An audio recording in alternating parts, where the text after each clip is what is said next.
All right. Let's see. We good? Uh, yeah, looks good. Okay, cool. Sweet. All right. It be time. I don't know if you guys could even hear before, but I'm sure more people joined since, or I think we need to wait for people to come back because there was like 50 before. Um, but yeah, we're just going to cover authentication, talk about a little bit of the differences between JWT, things like OAuth, and also sessions and using cookies with that. So we're just going to do a brief overview of JWT in this project, but we'll just talk about the differences. And then, Oh, also, just kind of like a preface, this isn't as relevant to. There are some teams that have like already fully implemented OAuth. If you guys want to, this is a good review, but this is definitely more for the people who haven't got a lot of the authentication done yet, or the people on the teams that don't necessarily understand how the authentication's working. yeah. So I'm just going to wait till everybody. Okay. Pretty much everybody's back now. So just to kind of start off, we're using Yarn, but that's not important. You can use NPM or Yarn, but we kind of set up some scripts to run our server, so we run both the client and server at the same time. You can see that here. So concurrently, we want to start the client, we want to start the server. And the most important part for this project is going to be the server. For the most part, that's where all the actual authentication is done, using JWT. So we start off in our server.js, which is our entry point. This is where the Express server is built. So you can see here, we established connection to Mongoose, or our MongoDB server, because we're going to use Mongo for this. There's bindings for other things like SQL servers and whatever, but Mongo's good. I know some of you guys might be using different databases. So here we create the Express server. We listen down here, but we initialize the app with this notation here. And then we use Morgan, which is kind of just like in my console, I can see when someone sends a request. It'll tell me, hey, they made a post with an error code of 404 or 200 or whatever. So that's kind of that. And then body parser JSON allows you to access. So for all your requests that are being handled in your router, you'll be able to do request.body and then access whatever information you need. If you're sending a request with the JSON header, so application/JSON. I think you guys did that in Bootcamp 1. I think some people did, at least. And then we define we define our route for users. So creating, logging in, signing up, that kind of thing, will all be handled in the user router, which is in a different file, but I'll jump to that in a second. And then this information isn't really relevant, but this is for a production build. And for those of you who are curious about this, this is the portion that's actually doing a lot of the routing. So when we build our app out, it builds the front end as static files, and then this is how we're kind of serving those static files. There were a lot of questions I was getting on ports and how we use ports with deployment. So on development, we use a port on the front end and a port on the back end. Normally, if you just do like raw HTML and stuff, you would just be using a port on the back end. The reason we use one on the front end is with React, it allows us to rebuild our application as we're developing it. We wouldn't be able to do that if we didn't have it deployed on the port, as well as a couple other reasons. But that's like a big part of that. But for deployment, we're not developing anymore. We don't want it on another port. So we just deploy on the one port for the back end and we serve it in the front end. So this is where that's happening. I've noticed this a few times, but I know people keep getting confused on that. So that's what this is. Okay. So just know this is only really for production. That's kind of intuitive with if the process environment is production. or the node environment is production. So, and then we would serve the static front end from there. So everything happens with the authentication of the user router. We're using, so if I jump to user router, this is in, so if you're kind of following along with the repo, this would be in, where'd it go? Okay, well, we have our models here, but we'll go there next. We have our routes. It's in routes, users.js. And here we set up our router essentially. So we handle all different types of requests, post, get. I think, oh, I see delete here. Okay, so we also have a delete handler. So we have a couple different ones. So if someone makes a get request to just / or just the default route, we're going to run user controller.index, which is going to be a function that is defined in the user controller's user.js file, but we'll go over those next. And then post is handled here for the / route as well. We might want to show the model first, honestly. Yeah, okay, we can go to the model.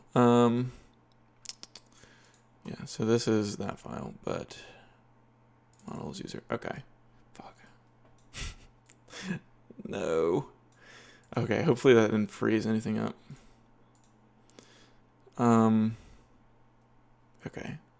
Yeah, so this is our user.js schema, so, or user.js file. Oh, okay, user.js has the user schema in it, and we have the name, email, and password fields. Each one is required except for name. Then we have the type set as string. And email must be unique, which is important, very important, so you don't have duplicate entries in your database. And then we have a couple of extra functions that you'll see here, but I'll go over those in a second. So when someone saves a new user to the database with a name, an email, and a password, essentially what we're going to do every time before that's actually saved in the database, we have a pre-hook, and that's how we can handle that kind of event.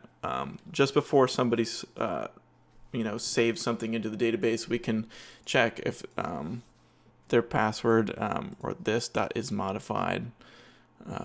We check the password field, it looks like, and then we set the password to the hash for the database.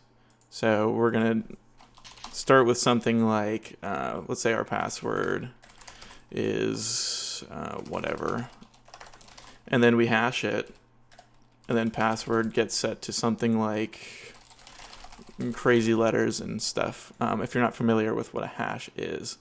And that's what this function up here is doing, this .generate hash. It's using an npm package called bcrypt, that's meant for Node.js in this case, to create that hash. It uses some sort of algorithm to generate that long string of characters, basically so you don't store your information in plain text in your database. And that's important because you don't want somebody to be able to, someone breaks in your database, for example, they only have the hashes.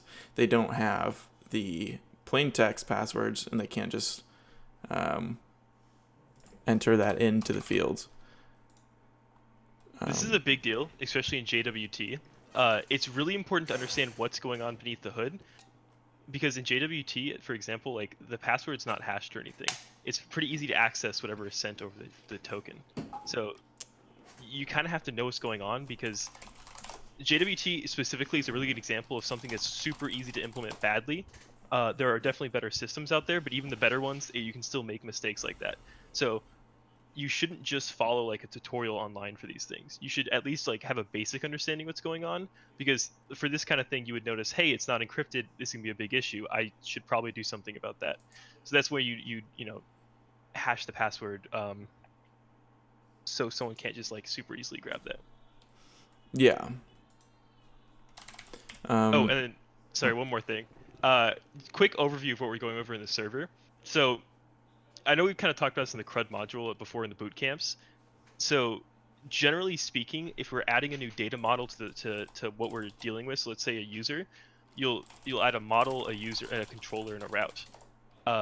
And hopefully those are all the things you should have to add in general, I find it easier to do the model first, and then build the route of the controller after. But starting with the model usually works the best, and it's also easy to map it out. Like for this example, there's a lot of authentication going on, and we have to like hash the password and unhash that somewhere else, and we have to add these methods to the model. You kind of have to have an overview first, otherwise we're going to be just randomly adding functions places and not know what's going on. Right. Yeah. And then somebody asked in the chat what the next function is doing on line 26. That's just basically saying continue execution. Like, for example, we ran through and did this check, and like for whatever, say we had more code, that finished executing. Now we want to move on and actually save it to the database. So that's pretty much it. There's a couple different places where you can use something like next. I believe we did that in Bootcamp 3 with the it was one of the controllers. I think it was the coordinates controller, actually. It was the next function you could call to basically continue on to the next middleware. So for example, we had where you would handle the request to the what was it called? OpenCage API. You would handle the request there and the response, and then you would want to move on to the next middleware. For example, you want to use that coordinate information somewhere else in another file, another function, or whatever, in another, yeah. I think you make another request even. But yeah, you can basically just move on to the next thing. That is super self-explanatory, not too complicated. So just look back at Bootcamp 3 at that example too. So that should be helpful. Let's see. Is there schema.post as well?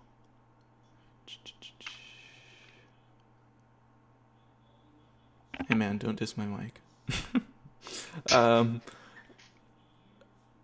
Normally, so like post isn't something you necessarily have on the back end. Generally speaking, the back end's dealing with like database requests more specifically. So like instead of a post, we have like create and update. Those are all part of the controller. As far as like the model, the only functions we define as part of the model are things that have to do with things we want to deal with on the front end communicating with the server. Like, sorry, that's a really bad explanation. I see what he's saying. Okay, he's asking about if, we see, so we have a pre. He's asking if there's like a post save. If I recall, yeah, there is. Oh. Yeah, actually, let me see. Dot post. Yes, there is. There's a post. It's there. So.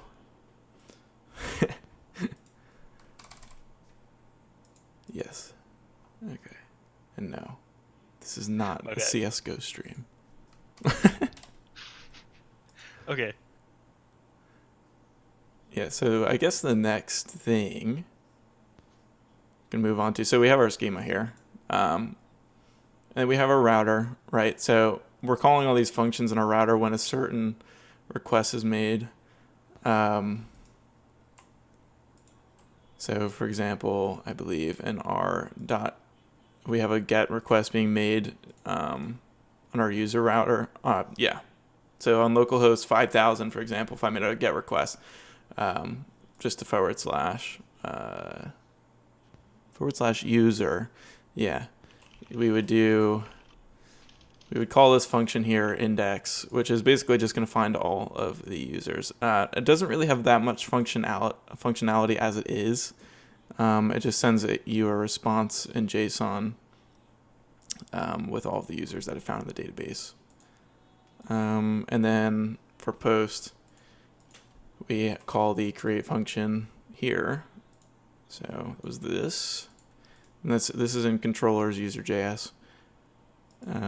Essentially, we have an asynchronous function that is going to create a new user. It's pretty self-explanatory. So we take in the request body, and we use our user model that we had back in models user.js, and we're just going to take in all the parameters from request.body. Yeah. Increase the text size a little bit. Oh, text size. Got it. I believe I can just control. Nope, I can't do that. Let me do that. F. Chat demands it. Chat's demanding. Okay, we're doing it. Hang on. Text. Wait, I think it's font. Font.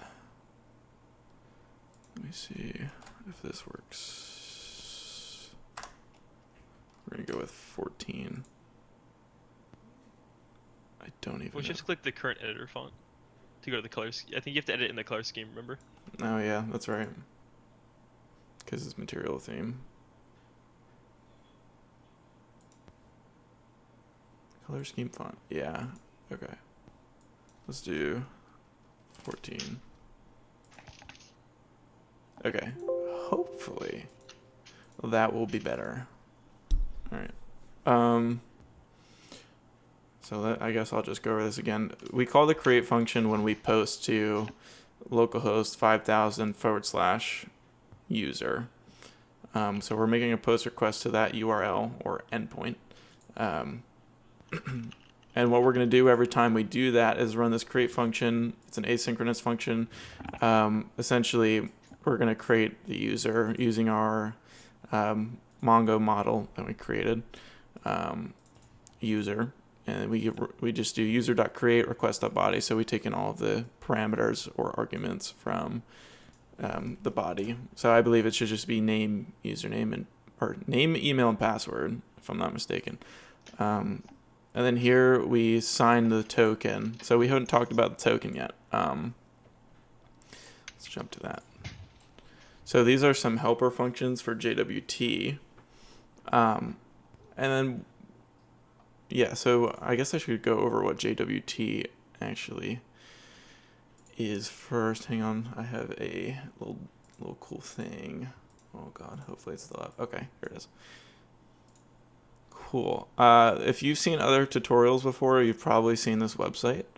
It's jwt.io if you want to visit it yourself. It basically shows you a little bit on how JWTs work. It's separated into 3 sections. A JWT is just used to basically send information securely to the server from the client. Basically, at least for what we're doing. And then we can authenticate the user based on that information. And the JWT is going to keep that information secure so nobody can change it before it gets sent out, essentially. It's going to use something called a secret to ensure that you don't, or that nobody changed that information in any way. So we have, I don't know if you can see it, Dakota, but... Give me a second. Okay, I'll send you the link too.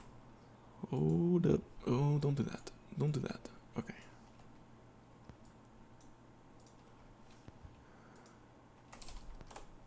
Okay, I sent you the link. So we separate it into 3 things here. Our header. So that just contains information about the algorithm that we're going to use. So it's called a MAC. And then we have the type is JWT, and then our payload, which is all the information about a user, for example, in our case. So like name, we don't want to send anything like a password in a JWT back to the user. We would want to just send information maybe about them. So maybe their email or their name, or for example, if you have other information about them and that you need to keep in their browser. You can do that. This is, I mean, they have, for example, just a random attribute with some numbers, and then a name, and then IAT, which is like a time. So it's just formatted this way. But you can see it's highlighted in purple. So this is actually how, so for example, if I printed out my JWT as a string, it's going to look like this. Except for the colors, of course. And then everything is kind of base 64 URL encoded into one big kind of string here. Or Well, so that's what the signature is. So we encode that information, so the header, and then plus dot, and then plus the payload encoded, and then whatever secret key. So we have a secret key, and you can see if I type a different secret key, it's going to change how it's basically signed. So the signature is going to look totally different. So you can see how it's like a password for that information in a way. So that way, if someone decides they want to go in and change that information here, they also would have to have the same secret being used to secure that information. So really the biggest thing you should get out of this is JWTs are really good for verifying, right?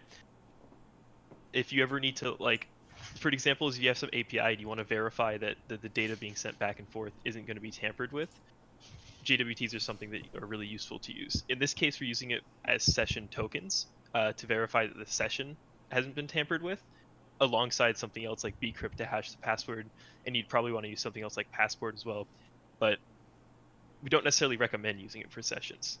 Just keep that in mind. Yeah. Okay. So, I mean, this is a JWT in a nutshell. It just has all your information encoded securely. And then you can decode it and use it on your back end if you want to, or your front end, whatever you want to do with it. Typically, you want to decode on your front end and then grab that information so it's back in this format so you can get their name and then display it on the page, for example. So let's go back to this. So if we go back to, where was it? Oh, also, with what we were showing with the controller, the model, and the routes, keeping everything very organized, please in your projects, keep things remotely organized like that, especially as your project grows or someone else needs to pick up your project. If it's very clear where everything is, like, for example, the model is the user model, right? The controller is where you add all the calls to the backend, like if you want to update or destroy it, and then the route is routing for that one specific thing. There have been a few projects that are already getting very disorganized, and they look like they will be very difficult to maintain. So, do yourselves a favor, and anyone else who might work on that in the future, if your client decides to support that project, make sure to keep things organized in the controllers, models, and routes whenever you're adding different data entries. Like in this case, users is our big overall data type. So Yeah. I mean, and just to continue, we did the signed token, and we're passing in the user as a JSON object. So if you remember from this guy, our user is essentially going to be this payload, or this data here. So that's what we're passing to signed token. So we create a new user, we want to put it in the database, then we want to sign the token based on that user information. And then where is signed token at? Okay. So signed token is in the auth helper functions. I think it's just in the root of server, of the server directory. And so you take in the user here, we convert it. So since we assigned it to be a model, it's going to be a different format, so we have to use toObject. So we convert it back to a JSON object first, and then we delete the password because we don't want to include that information in the JWT that we're sending to the client, just as a precautionary measure. And then, because if you decode it and then somebody, you're displaying that information in plain text, or you're giving them the hash, that could be kind of a disaster. But we run jwt.sign on that user data. So it's only the email and the name that we're signing. And then we have a secret, which is defined in our config. So if I go there, it's just a random string of characters that I just mashed my keyboard for. That's all that is. And we saw every time I changed that, it was just updating the signature. So, for example, if I typed a different one, obviously I'm not going to get the same signature, and that person would not be able to access my information if they wanted to modify anything or try to sign in as me. So that's all signed token is doing. So we'll get back something in the format of like 3 separate things separated by dots. So we have our header, payload, and our signature. Okay. So back to the controller. Oh God, where was I? Create. Okay. Yep. And then we respond with the token JSON format. So success is true. We have a message that says user created with the token, and then we give them the token. And that's it. And then they can access all that information. So we have the 2 fields, name and email. But right now it's the encoded version. So you could probably guess on the front end you'd have to decode that. And then back to our router, we have the authenticate route. So if someone is trying to like sign in, we want to look for the user in the database first, see if they exist by email. And then after that, we store that into the user const there. And then if they don't exist or the password is not valid, then we send a response saying invalid login, obviously. And otherwise, we're going to give them back the token. That token is going to have all the information. We're granting them access to that info if they provided the proper username and password combo. And that's it. It's fairly simple in terms of login and sign up. And then show their front end. Yeah. So client source. Yeah. So I mean, if we go to login, it blank. Where'd it go? Yeah. So obviously we've done all this authentication. So like, how do we actually make sure that the correct users see the correct things, right? So a lot of that's done in the front end. Yeah. Okay. So we have our login component, and then I will show you that. Let me just connect. I believe the server is still running in the background. Oh, I should probably connect on 3000. Localhost 3000. Okay. So this is the little web page. It's kind of just default, but if I go to login, for example, and I try to sign in with some credentials, it's going to take me back here. I already created an account with that information. So let me type in something else. We'll see if I do A and A. It's not going to let me sign in. It's just going to clear the fields and not give me any response back or take me to the home page because it wasn't a proper email and password combination. So if I sign up with some new information, oh, that's already an account. Let's just do 3 A's, and my password will be the same just for anybody who wants to log in as me. Okay, so now we're signed in. I log out, and I can sign back in. Okay, now we're back. I can refresh. It should have that information stored. I could even, like close out of it, come back, and I would still be authenticated. So see, still signed in, even over a period of time because that JWT is stored in my browser and my local storage. It's called. So essentially, you'll always have that information stored on the client side, and you can send it to the server to be authenticated as a user. And you usually specify a timeout on your token, so that way, you don't have an everlasting token that you can just always sign in with, regardless of machine and things like that. And a good solution to that, me and Dakota talked about it yesterday, just between us. It was refresh tokens. So look into what refresh tokens are too, but basically they just have really short timeouts to ensure more security. But back to the code here. We'll look at the login, or actually we should probably look at sign up first. Let's look up sign up.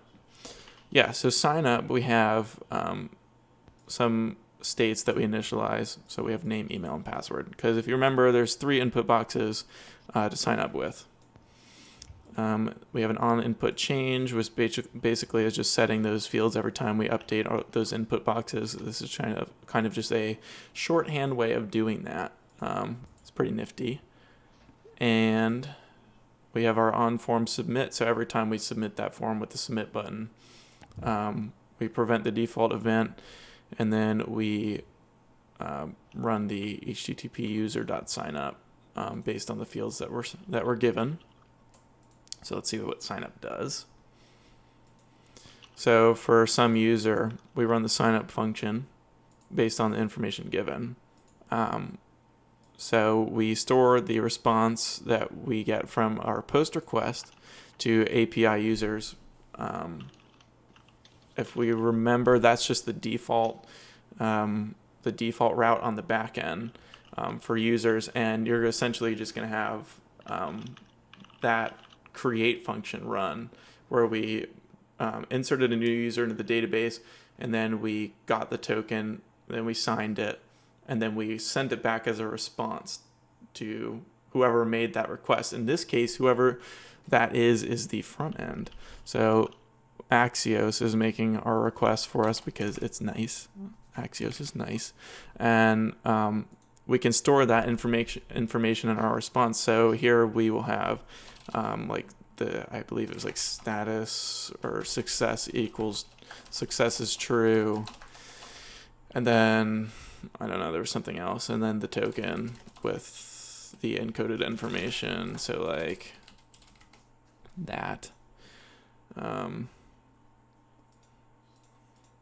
From there, we then get the token from the response data. So response.data.token, because it'll be in the JSON object format, kind of like that. And then we'll just have token in there.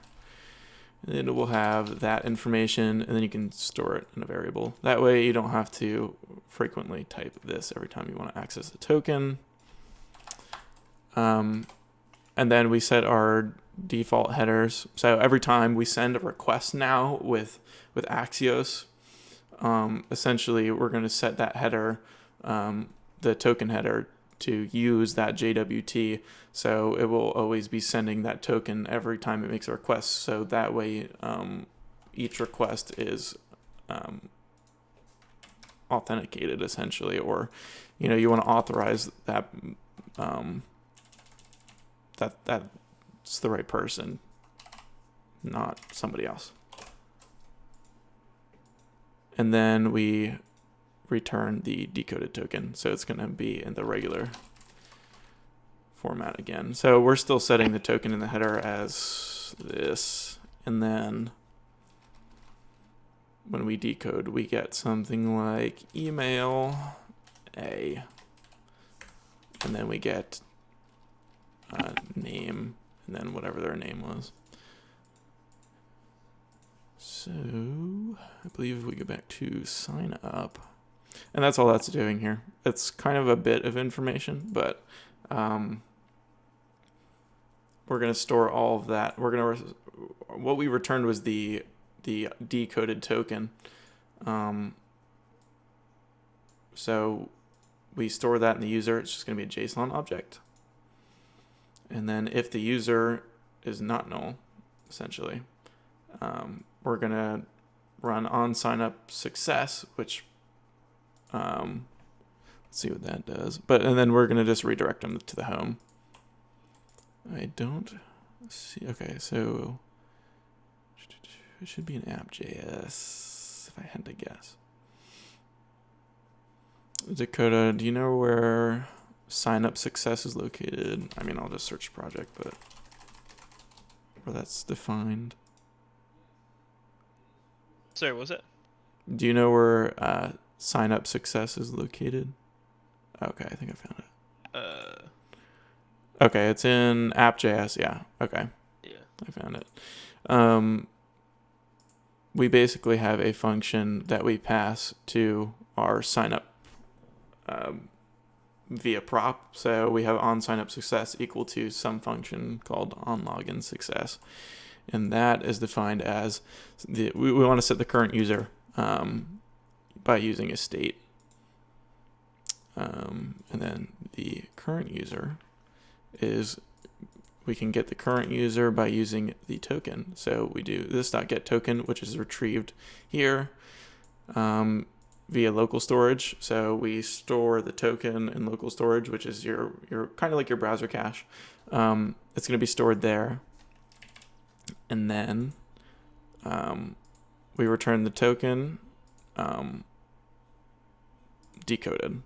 So if the token is not null, so if the browser cache does have the token, we're going to decode it. If it doesn't, we just return null.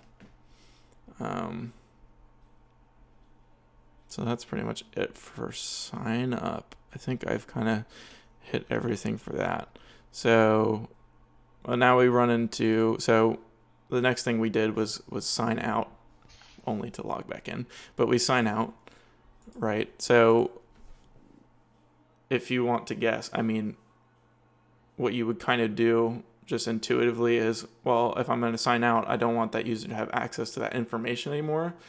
I want to now delete that token from the client or the front or on the browser cache, because that would be a security issue if you just let them have that information for eternity. So we have some on logout function here. It's attached to our logout component definition somewhere. Logout, yeah. So every time that someone clicks the logout button, we're going to run this logout function, which is going to run http user.logout. So a lot of nested logouts, but that's okay. But notice we set the current user to null. So we set that state to null. The logout function is going to remove, like I said, we're going to remove the token from local storage. Then we're going to delete the header from Axios. We want to remove that token because we don't want to send it every time anymore, and then return true for God knows what reason, but we're going to return true. So we're kind of running out of time, and there are a few questions in the chat. Okay. Yeah, let me take a look. So the first one is JWT and local storage versus cookies versus sessions. So generally speaking, cookies and sessions will probably be a better choice. JWT and local storage tries to solve a problem, basically like database accesses, and it ends up creating a lot of problems because of that. So without going too much into it, generally like sessions and cookies would be just like, it's easier, it's more secure, it makes more sense. There's not a big performance difference, if any at all. Yeah. Hey John, what keyboard are you using? I can't remember. Oh God, I'll have to look it up. I think it's a Logitech G. Oh God, it was like 8. I think 815. Any other questions on what we've gone over?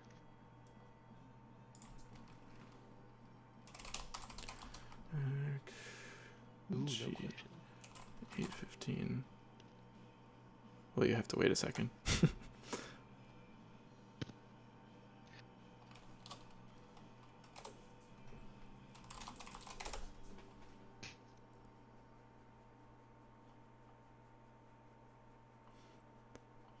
Yeah.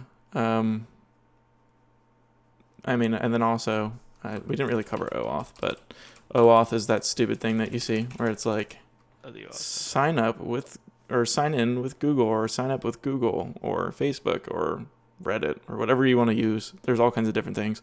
And actually, Passport, it's an NPM package. Passport has a lot of support for different OAuths.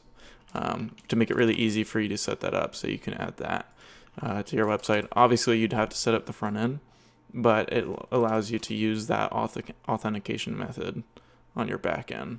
So look into Passport. I'll just put it here.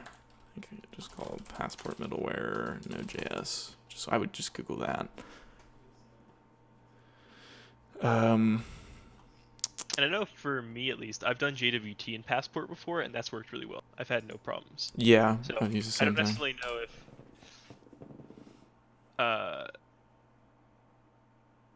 if I wouldn't say it's better than cookies and sessions, but I honestly liked it a lot. Yeah, and it's easier if you're not so familiar with the whole process yet. Like JWT, you just throw all your information in there, or you don't want to overload the JWT. That's one thing I should note. Don't put too much information into JWT, because there could be a lot of overhead with that. But besides that, store your pertinent information in there, send it to the client, decode it, use it, and it's really easy. There's really great tutorials out there as well that make it super easy. Like that will teach it to you in more depth, since we kind of ran out of time anyway.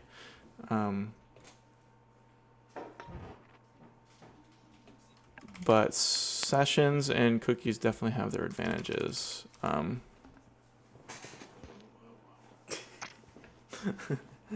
What's up, Captain? We're done demonstrating. We are out, apparently. All right. Does anybody have any more questions? Oh. 1v1. No thanks.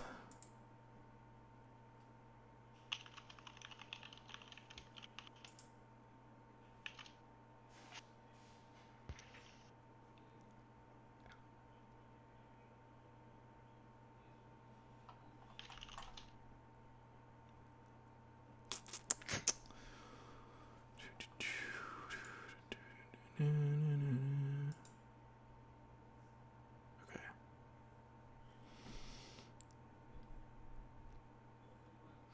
All right, people. Heading out. If you have any more questions, just ask us in Slack or whatever. Just run through that code base if you need to. Run the app, see what's happening, debug it, add console.logs like everywhere, and you should be pretty set. Yeah. Stay safe, buy toilet paper, and I'll see you later.